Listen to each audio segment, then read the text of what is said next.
Hi, welcome to Cooking It with a College Student. I'm your host, Olivia. Today, we are going to be cooking a ribeye steak. Here's everything that you are going to need. You're going to need olive oil, a nice ribeye steak, and some seasoning. You're also going to want to use a cutting board in order to season your steak on. The first step is going to be adding olive oil to your steak and rubbing it in. And then my seasoning that I have is garlic, salt, and pepper. I'm going to sprinkle it onto my steak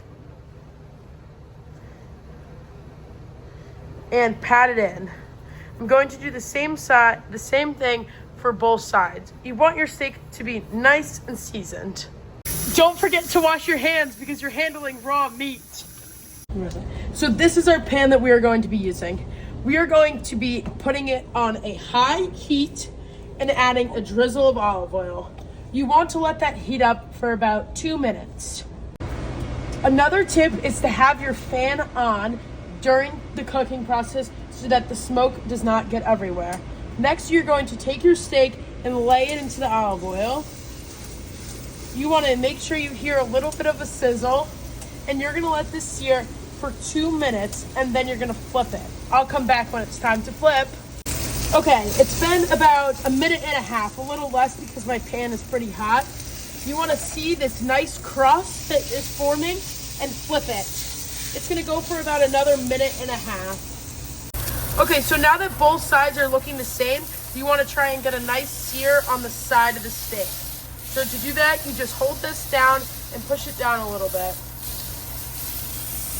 So now that all the sides are nice and seared, you want to lower your heat to about medium and let it go for another 3 minutes on each side. Okay, it's been 3 minutes. It's time to flip it. And notice how there's a nice crust on this steak.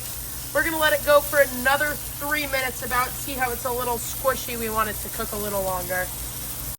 Okay, as a good precaution, you can check the temperature of the steak, and you want it to be at least above 130.